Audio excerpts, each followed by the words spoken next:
He said God told him to do it, that the spirits had chosen him. But Joseph Kony did not build a church. He built a child army. And for over 30 years, he used religion to justify war crimes that destroyed lives. Let me tell you how. Joseph Kony, a name that used to shake northern Uganda. By the time the world caught up to him, he had already turned tens of thousands of children into soldiers. He even killed more than that. He said that he was a prophet, that he was chosen by God to cleanse the land using the 10 commandments. But isn't there a commandment that says thou shalt not kill? Kony, he ignored that one completely. It all started in 1987 in northern Uganda. That was where Kony formed the Lord's Resistance Army, the LRA. He said that the Ugandan government was corrupt and evil, so he started his own rebellion. But instead of fighting soldiers, this man targeted civilians, especially children. His fighters would storm villages in the night, kidnap boys to turn them into fighters, take girls to become their wives. He made some of these children kill their own families just to break them.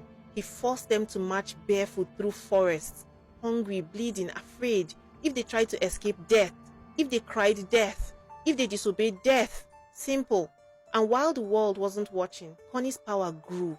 By the early 2000s, he had abducted over 60,000 children, killed tens of thousands, displaced millions. Entire towns emptied out because of this man. They would sleep anywhere, church, schools, anywhere that they think the LRA would not reach them. And it wasn't just violence. Kony had serious spiritual control over his fighters. He claimed to be a prophet. He said that he spoke to spirits. So he would make his fighters rub oil on their body, perform some rituals. He made them believe that they were bulletproof. Some even believed that he could disappear into thin air. They were not just afraid of this man physically. They were afraid of his supposed powers. Now, by 2006, the Ugandan army had had enough of Kony, so they pushed Kony and his fighters out of Uganda. That didn't stop him. He just took his violence to other countries. He moved into South Sudan. There he attacked remote villages, ambushed cars on highways. He really stressed those people. Then he moved into the Democratic Republic of Congo, where his fighters carried out one of their worst massacres ever, killing over 300 people during Christmas in 2008. After that, he hid out in the Central African Republic. He was setting up secret camps in the forest and all that.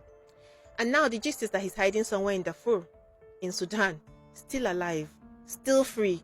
There's even gist that the Sudanese government once supported him just to destabilize Uganda. This hasn't been confirmed in court, but it's been said. And speaking of Uganda, some people believe that their own government let the violence go on for too long, that the chaos helped the president tighten his grip on power, especially in the north. Again, this is just gist, but it's gist that has been heard everywhere. In 2005, the International Criminal Court issued an arrest warrant for Kony, 36 counts of war crimes and crimes against humanity. The charges: murder, torture, enslavement, using child soldiers, SA, forced marriages, rape. The list is endless. Then in 2012, a group called the Invisible Children made a short film about him called Kony 2012. It went viral. Celebrities started tweeting. Millions of people suddenly knew who he was. There were t-shirts, posters, even bracelets. But guess what? The hype died down, and Kony, he still wasn't caught. And here's one wild twist. One of Kony's child soldiers actually ended up on trial too. Dominic Ongwen. He was kidnapped by the LRA as a boy. He rose through the ranks and he became a top commander. Years later, he was arrested and convicted by the ICC. So now, we've seen both a victim and a villain in the same man. As of today, July 2025, Joseph Kony is still on the run.